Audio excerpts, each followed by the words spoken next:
Recording in progress. Okay. So we're studying from Krsna book, which is the 10th canto of Srimad Bhagavatam, chapter 9, entitled Mother Yashoda Binding Lord Krsna. Chapter 9.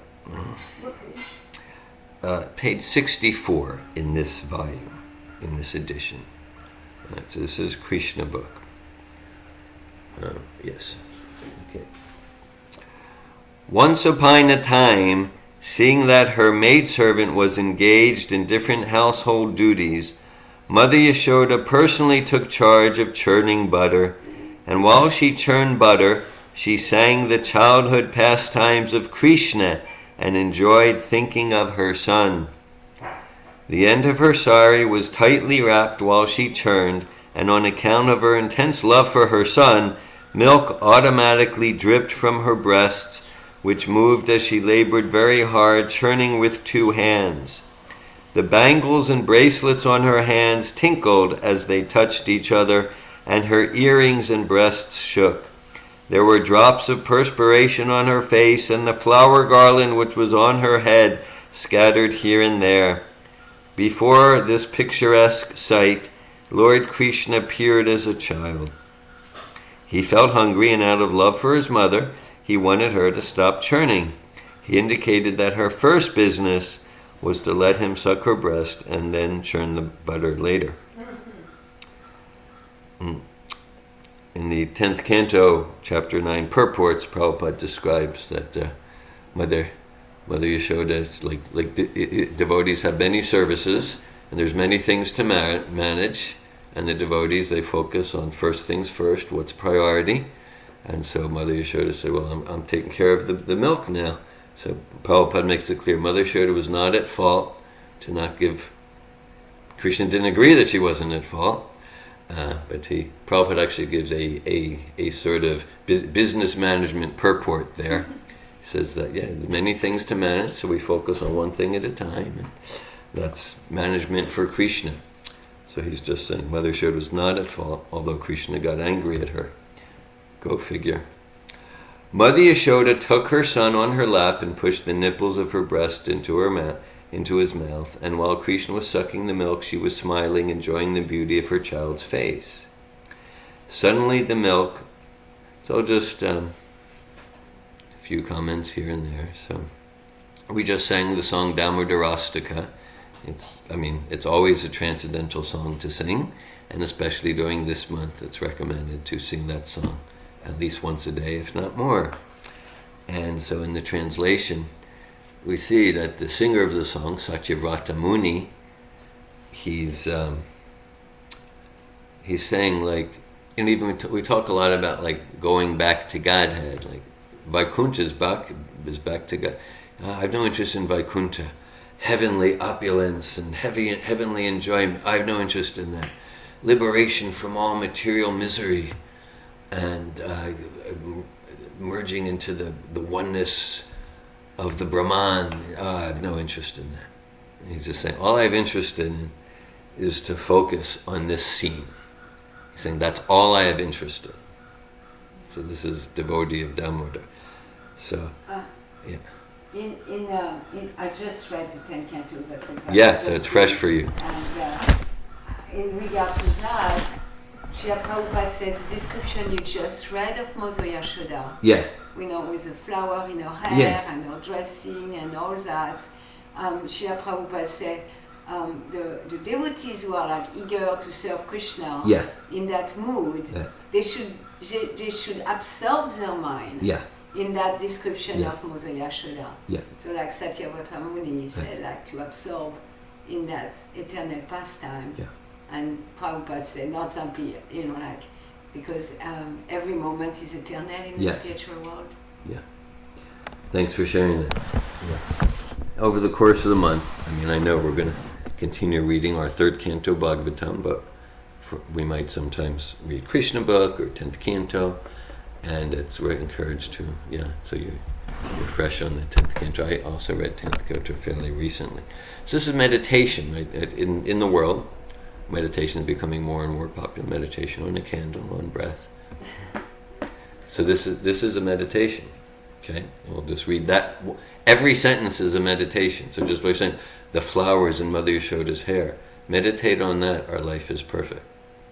Okay, like that. And while Krishna was sucking the milk, she was smiling, enjoying the beauty of her child's face. Just meditating on Mother Yashoda's mood. That's transcendental meditation.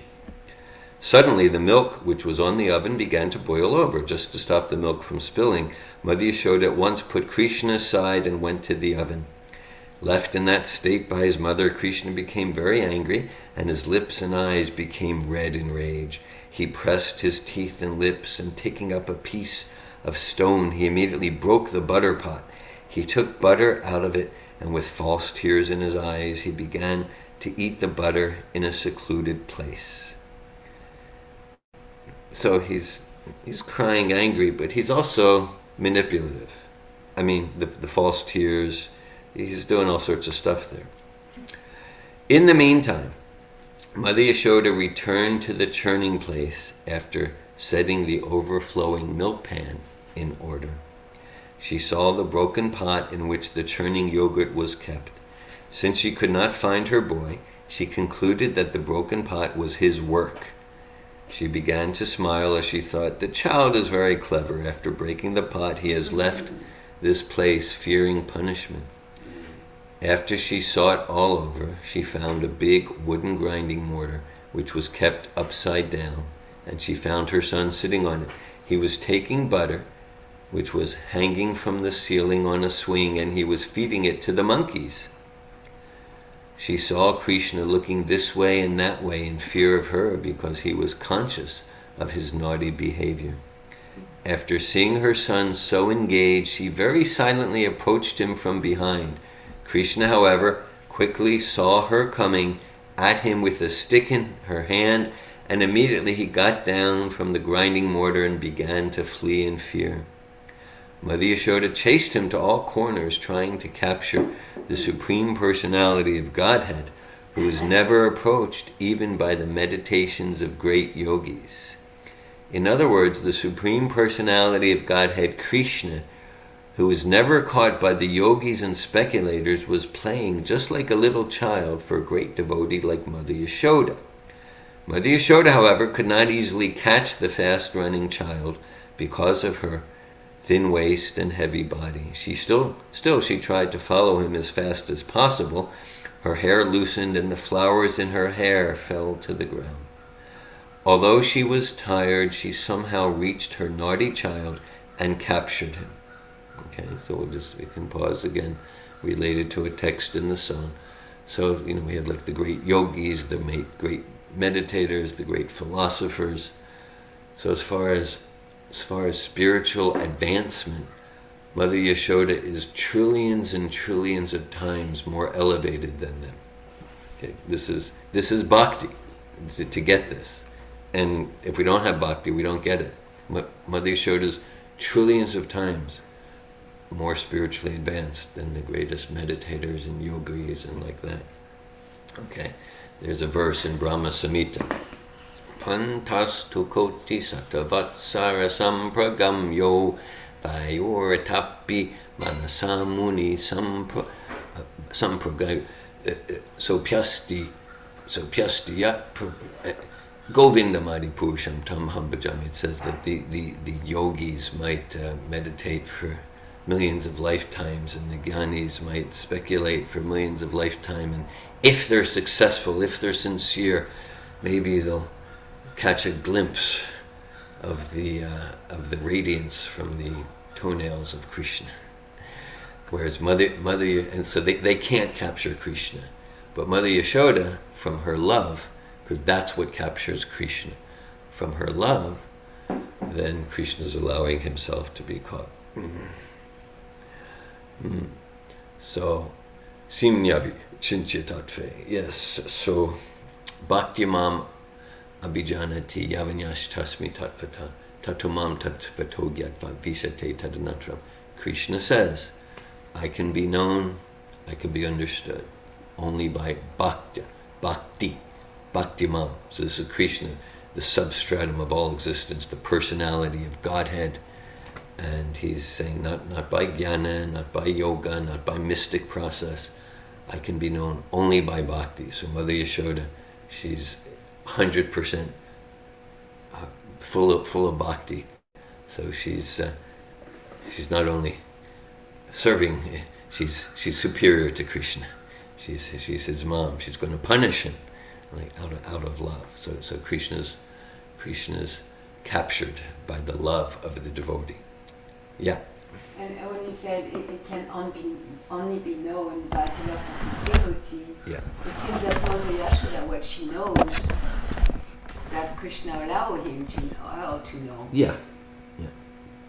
is also very small. Yeah. Because she only allowed to know that this is my child. Yeah. Basically. Yes. Yeah. So, okay. Thanks for that.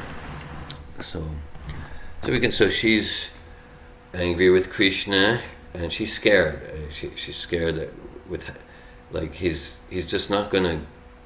He's just not. This is not a good character. She needs to teach him good character, and he's breaking things and having tantrums. So she needs to train him. So she, in the chapter before this, she was told by Krishna's friends, including his brother Balaram, he ate dirt, and so she's scared he's going to get sick.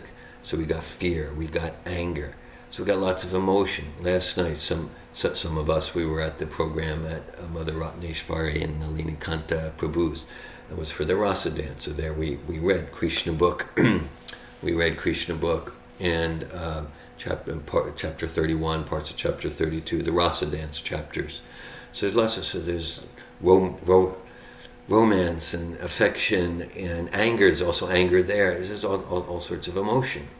So okay, so we can say like this is bhakti. Okay, so we say all right. So stories about romance between men and women, dancing boys and girls. All right, yeah. So there's millions of stories like that.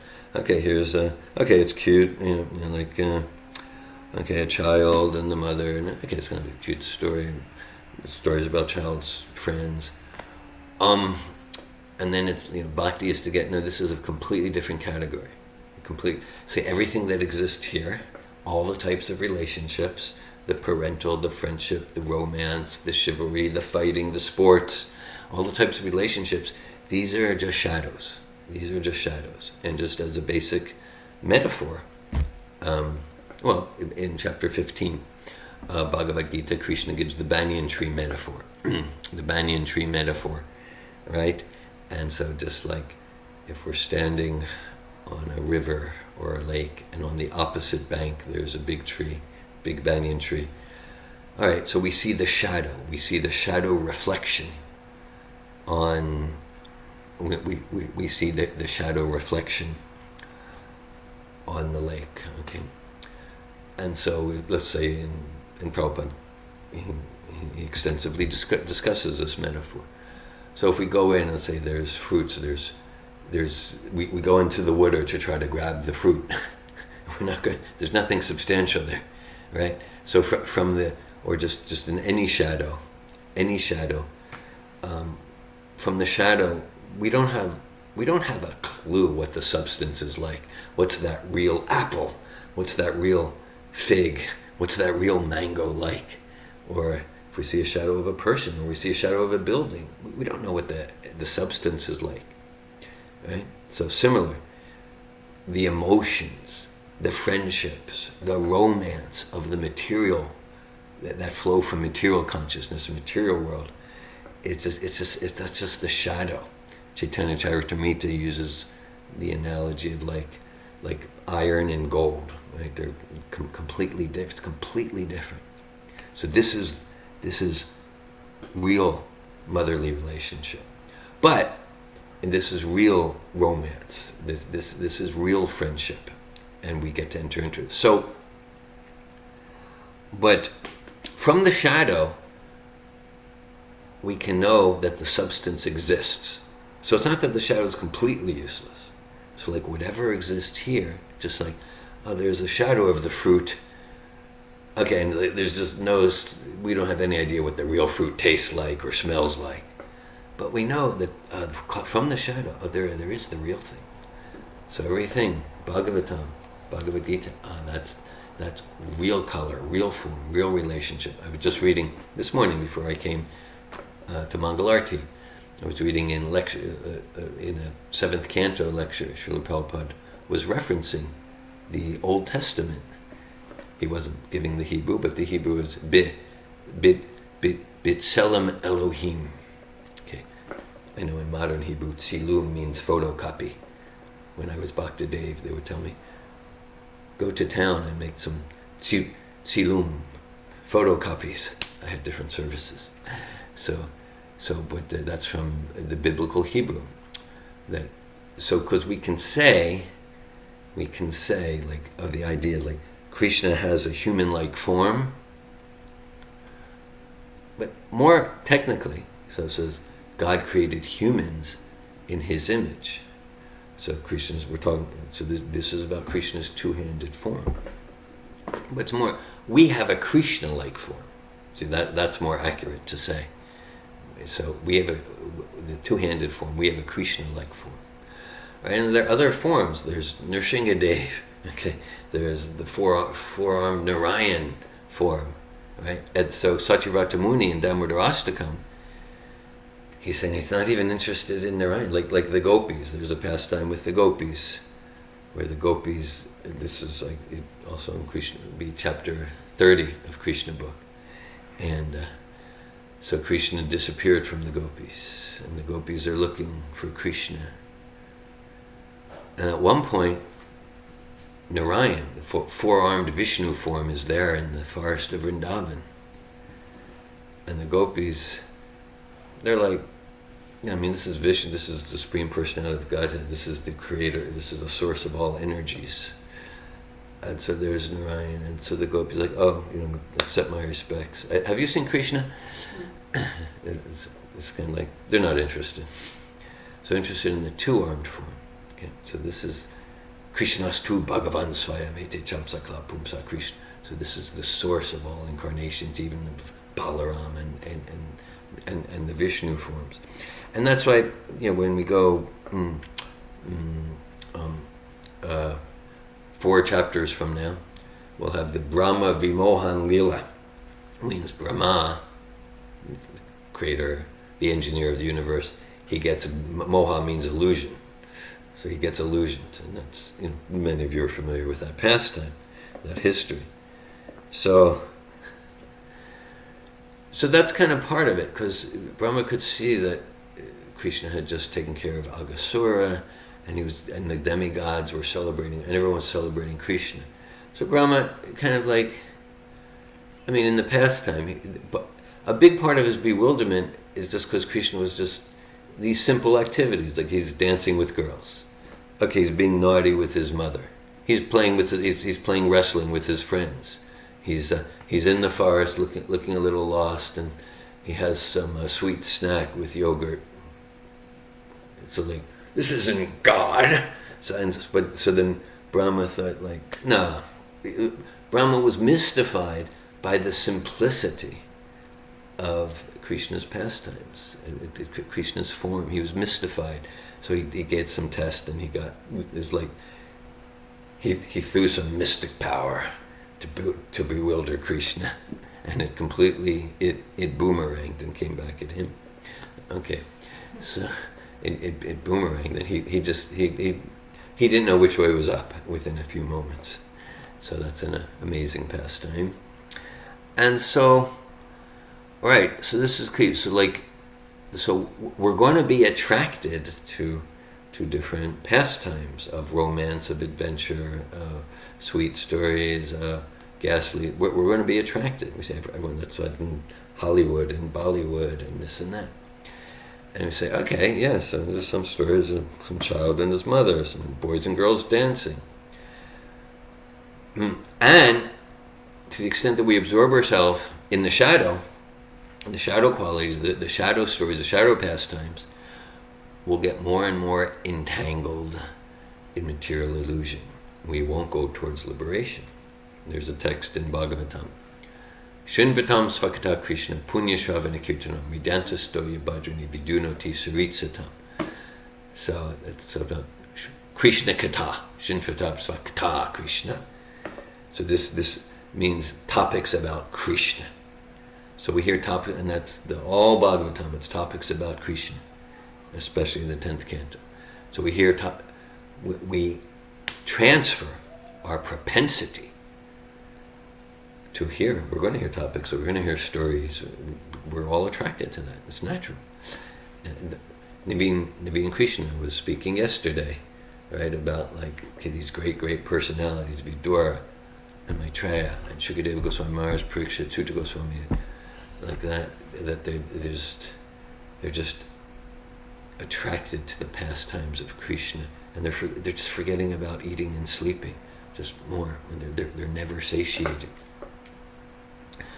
And then, right. So then, if we try to hear about the shadow, we'll never be satisfied. We'll be entangled more and more in the misery of rajas and tamas.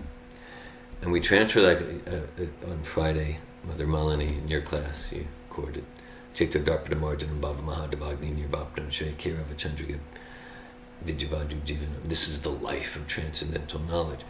Chaito Darpana, so this Darpana means like the mirror.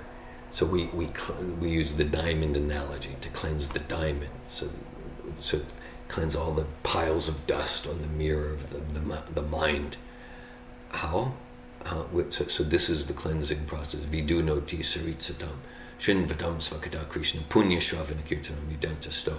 We clean the heart by Krishna kata. So that's the difference. Because we got, okay, so there's anger, and there's a lust, and there's affection, and there's fear. All right, that's all, we're familiar with all these emotions. But we absorb ourselves in Mother Yashoda's fear for Krishna and anger towards Krishna and her irritation with Krishna and Krishna's anger at her and the affectionate feelings between Krishna and the gopis and the chivalrous and friendly camaraderie feelings between Krishna and the power boys. That's liberation. Then we're on the path of liberation. Then that spiritual emotion, that, as you were saying a few minutes ago, Melanie, that deepens our enthusiasm to serve Krishna with love and devotion. These are pastimes of a different quality, as different as the substance is different from the shadow. Yeah. So this is fully recommended if we want to be on the path of liberation. And again, Satyavrata Muni in Damodarastakam, he said, I'm not interested in liberation. I just want to be absorbed in the pastimes of Krishna. And then the irony is, one absorbs in the pastimes of Krishna, and there's no shortage of them. Just this one canto has 89, 90 chapters full of the pastimes of Krishna. There's no shortage. And Prabhupada gave us so many books, pastimes of Krishna. And be absorbed in the pastimes of Krishna, and so that the devotees, I'm not interested in liberation, but then absorbed in the pastimes of Krishna, that is liberation. That's the irony. Hare Krishna. So there's spiritual emotion and there's material emotion. That's the science of bhakti. So it's just another page or so, and we can continue. Okay, so Krishna book continues. This is chapter 9, Mother Yashoda binding Lord Krishna. Still, she tried to follow him as fast as possible. Her hair loosened and the flower in her hair fell to the ground. Although she was tired, she somehow reached her naughty child and captured him. When he was caught, Krishna was almost on the point of crying. He smeared his hands over his eyes, which were anointed with black eye cosmetics. The child saw his mother's face while she stood over him, and his eyes became restless from fear. Mother Yashoda could understand that Krishna was unnecessarily afraid, and for his benefit, she wanted to allay his fears. Being the topmost well-wisher of her child, Mother Yashoda began to think, if the child is too fearful of me, I don't know what will happen to him.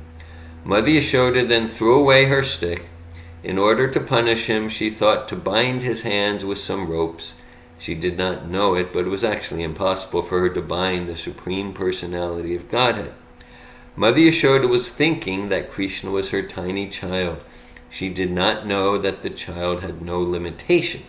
There is no inside or outside of him, nor beginning or end. He is unlimited and all-pervading. Indeed, he is himself the whole cosmic manifestation. Still, Mother Yashoda was thinking of Krishna as her child. Although he is beyond the reach of all senses, she endeavored to bind him up to a wooden grinding mortar. But when she tried to bind him, she found that the rope she was using was too short, by 2 inches. She gathered more ropes from the house and added to it, but at the end, she found the same shortage. In this way, she connected all the ropes available at home, but when the final knot was added, she saw that it was still 2 inches too short. Mother Yashoda was smiling, but she was astonished. How was it happening? In attempting to bind her son, she became tired. She was perspiring, and the garland on her head fell down. Then Lord Krishna appreciated the hard labor of his mother, and being compassionate upon her, he agreed to be bound up by the ropes. Krishna, playing as a human child in the house of Mother Yashoda, was performing his own selected pastimes. Of course, no one can control the Supreme Personality of Godhead.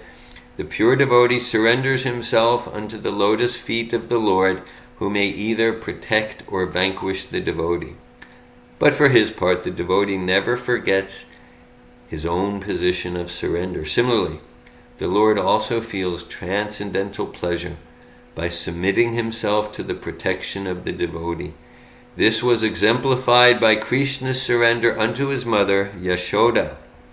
Krishna is the supreme bestower of all kinds of liberation to his devotees, but the benediction which was bestowed upon Mother Yashoda was never experienced even by Lord Brahma or Lord Shiva or the goddess of fortune. The Supreme Personality of Godhead, who is known as the son of Yashoda and Nanda Maharaj, is never so completely known to the yogis and speculators, but he is easily available to his devotees, nor is he appreciated as a supreme reservoir of all pleasure by the yogis and speculators. After binding her son, Mother Yashoda engaged herself in household affairs. At that time, bound up to the wooden mortar, Krishna could see a pair of trees before him which were known as Arjuna trees. The great reservoir of pleasure, Lord Sri Krishna, thus thought to himself, Mother Yashoda first of all left without feeding me sufficient milk, and therefore I broke the pot of yogurt and distributed the stock butter in charity to the monkeys. Now she has bound me up to a wooden mortar, so I shall do something more mischievous than before. And thus he thought of pulling down the 2 very tall Arjuna trees. There is a history behind the pair of Arjuna trees. In their previous lives, the trees were born as the human sons of Kuvera, and their names were Nala Kuvara and Manigriva. Fortunately, they came within the vision of the Lord. In their previous lives, they were cursed by the great sage Narada in order to receive the highest benediction of seeing Lord Krishna. This benediction curse was bestowed upon them because of their forgetfulness due to intoxication. This story will be narrated in the next chapter. Thus ends the Bhaktivedanta purport of the 9th chapter of Krishna, Mother Yashoda binding Lord Krishna. So Krishna is playing like an ordinary child, or he's dancing like an ordinary boy or teenager, like that. Okay. And then that can be bewildering for great yogis and demigods. Like, well, how could that be this supreme, all-powerful personality of Godhead? But then sometimes in the pastimes, sometimes Krishna demonstrates his godhood. Like, say he's just playing and Mother Yashoda captures him, even though the great yogis came. Well, okay, now I'm gonna tie you up. But then no matter how much rope she got, it was always 2 inches too short. So Krishna's displaying in the midst of just an ordinary, toddler. then in the midst of it, he's displaying his Yogeshvar capacity, meaning he's the master of all mystic powers, master. And then when he chooses, he sees Mother Yashoda, I really want to tie you up so you don't create more trouble. At some point, he relents. So in the midst of just like an ordinary boy, ordinary toddler, ordinary teenager, but then in the midst of it, he does sometimes show his omnipotent Svayam Bhagavan, like that. So again, this is a conversation between Shukadeva Goswami. Shukadeva Goswami he's the quintessential Atmarama. Okay, the Atmarama verse of Bhagavatam. Atmarama Shamunayo Nirgranti Apyu Krame Kravanti Hetu Kim Bhaktim Itam Bhuto Guno Hari.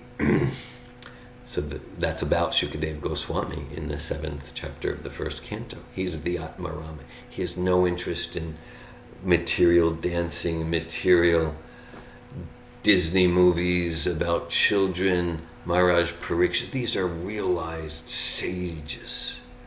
So why are they interested about, okay, so a toddler, this and that? No, because they're completely interested, because this is completely spiritual.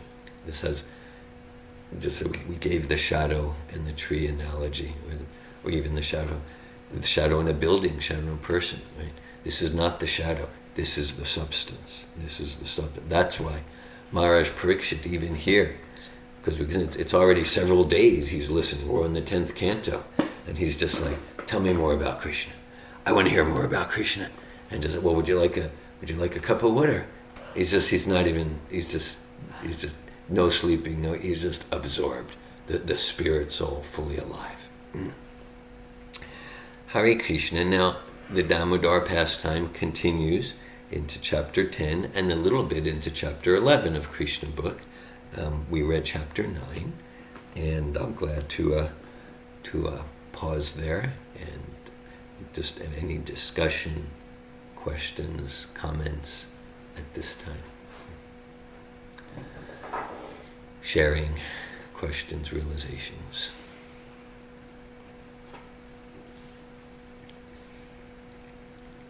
Malini. Like in the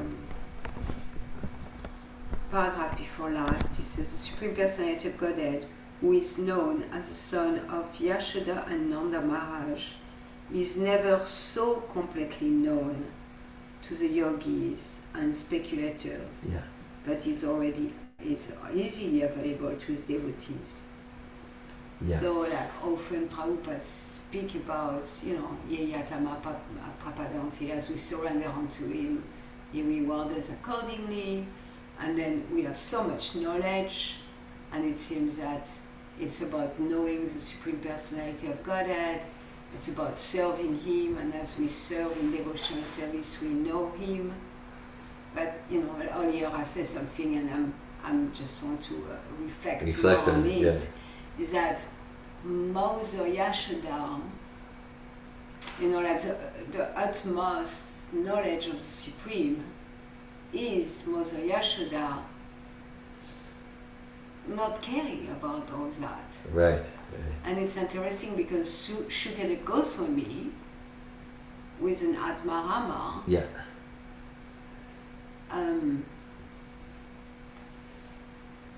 he give an exposition of every aspect of Krishna. Every aspect, yes. But Mother Yashoda would not care to do that exposition. Right. And Mother Yashoda, maybe she knows, because the person, like the inhabitants of Vrindavan, they are very interesting because they know about Narayan. Yes. And they know about the Supreme Personality of Godhead. So they do know, and they know all the Shastra, and they know the Veda. But what she only knows the most is that Krishna is her son, and he needs to be protected, and he needs to be fed, and he needs to be taken care of. Yeah. And that's the knowledge. So completely knowledge. So it's You know, for us, we think knowledge is expensive. Right. And, you know, expensive knowledge of Krishna as he revealed himself to us, we will know more and more about him. But in a sense, Mother Yashoda, she knows less and less about him. Hare Krishna. Thank you. Okay, I appreciate the direction of the conversation. Thank you, Mona. Yeah, we can think of its ultimate real knowledge, spiritual knowledge, is like difference between spirit and matter. And then realizing who we are as spirit soul. The difference between the car and the driver of the car, right, to use that metaphor. And that's a beginning, but then, okay, all right, so I'm not the car, I'm the driver of the car, but what does the driver of the car do? What's, you know, like that.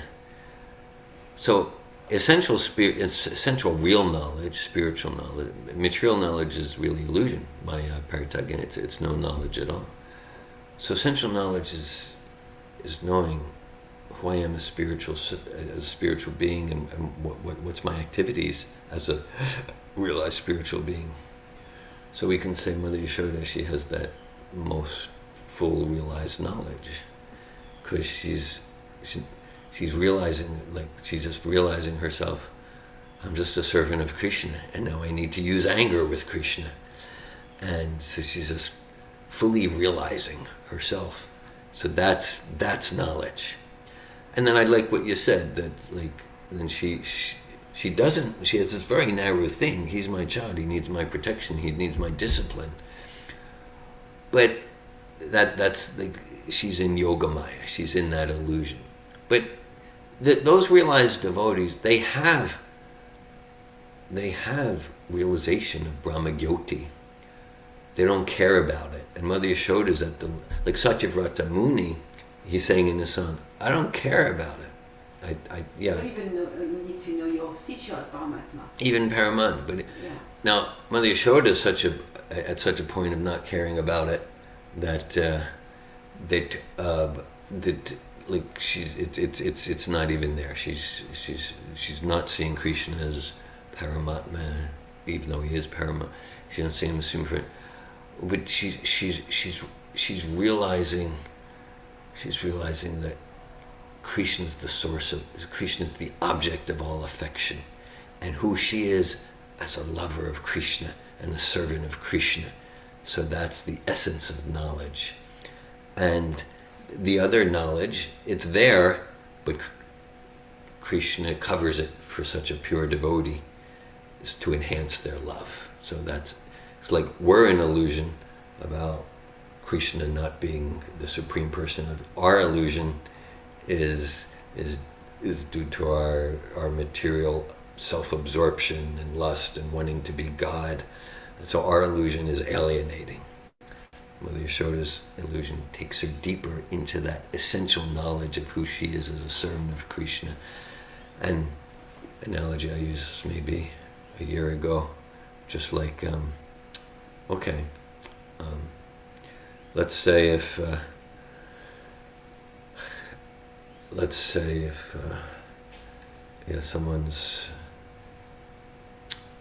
someone's eating a gulab-jamun. Okay, and so the thing that's captivating about the gulab-jamun is the taste.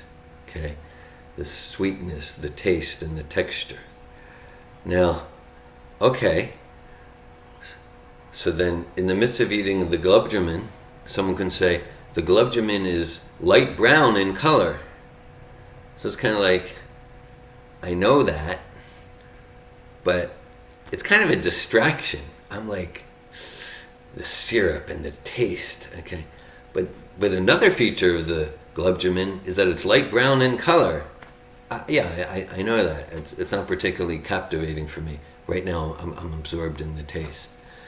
So the devotees, they have Brahman realization, and they realize Krishna is the source of Narayan. But they're interested in Krishna's naughty activities as a toddler, like that.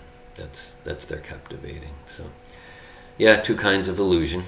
There's Mahamaya, which has other Maya also means compassion, because ultimately the whole material energy, it's Krishna's compassion to get us to deepen our enthusiasm. Like, I want to get out of this place, and how to get out of this place?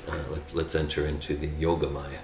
The Yoga Maya, but Mahamaya, it's illusion that takes us further from realizing who we are as spirit souls, lovers of Krishna. And then there's the Yoga Maya, that, like Mother Yashoda, the gopis, the cowherd boys, they're in Yoga Maya.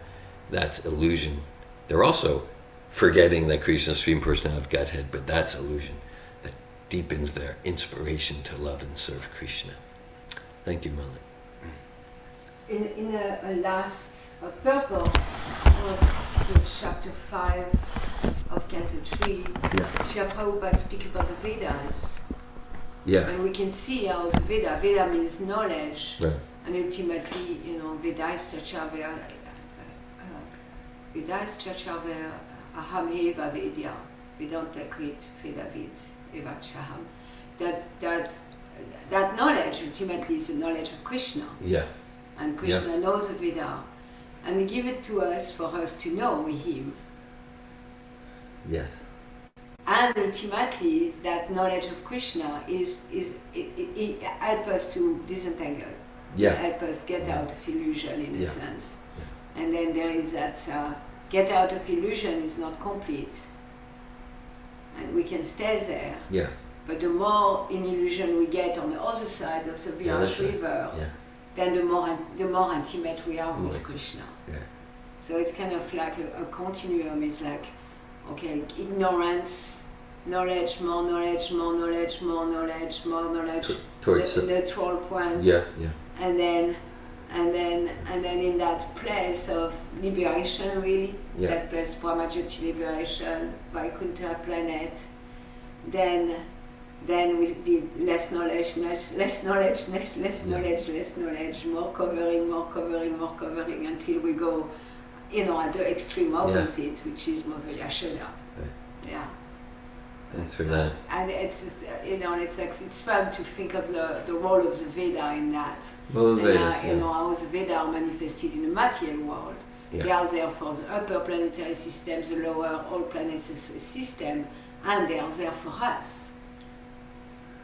They're for us to bring us to this vision of Mother Yashoda. Yeah. Tying up Krishna. Thanks for that. Yeah, great. So, the Bhagavad Gita describes Yashastra Virimuchija Vartate Kamakarita Nasasima Bhapnoti Nasukam Napram Gatim. Yes, so that so if we neglect the ground rules given in the Vedas, then just our whimsical nature, our lust, will just drag us further and further down of the Shastra. So and we won't be happy, we'll be miserable. So this is transcendental absorption.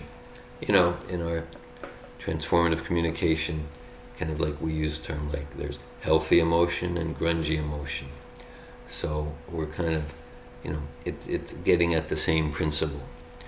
And so, like, to the extent that we direct our propensity for experiencing emotion, expressing emotion, relationships, friendship, family life, romance, parental life, to the extent that our attempts are not even sattvic, we're entangling us further in grungy, toxic, unhealthy, life-alienating emotion, form, and relationship, rajas and tamas. To the extent that it's at least sattvic, means like sattvic principles, all right, we're doing okay. There's some good there, some path of liberation. And then the recommendation of the sages is like, make this your last lifetime. Like, get serious. I mean, he's like, yeah, okay, of course, we're going to have relationships and we're going to have emotion. Put Krishna in the center.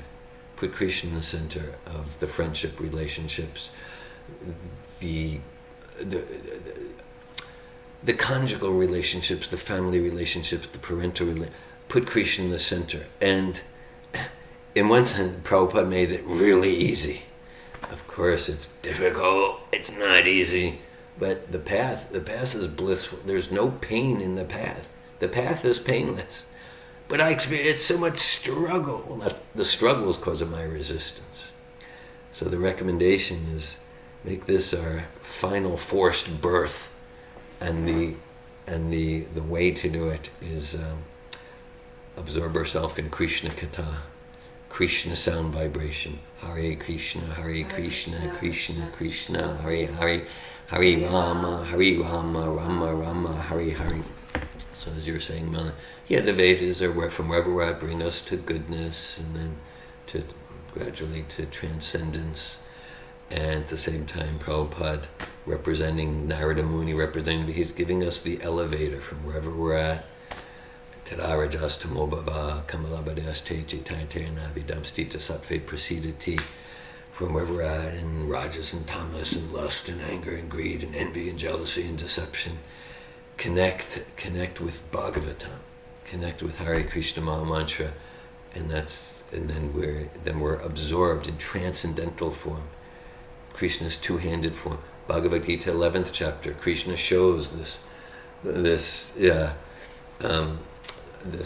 glittering universal form, phenomenal cosmogonal universal form, and then he comes to his forearmed form, and then Arjuna is like ultimately, that was earth-shattering, but I want your two-handed form. And Krishna says, Sudur Shami Damupam. He says, ultimately my two-armed form is superior. It's the source of all the other avatars. So this is the process. This is the process that takes us to sattva, and more takes us to the nature of the soul, which is transcendental to any of the material modes. Hare Krishna. Any other comments, questions, realizations anyone would like to ask or share?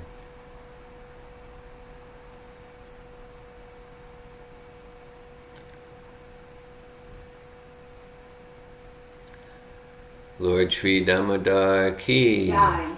Srimad Bhagavatam ki, Jai. Sri Damodarastakam ki, Jai. Krishna book ki, Jai. Srila Prabhupada ki jai. Hare Krishna.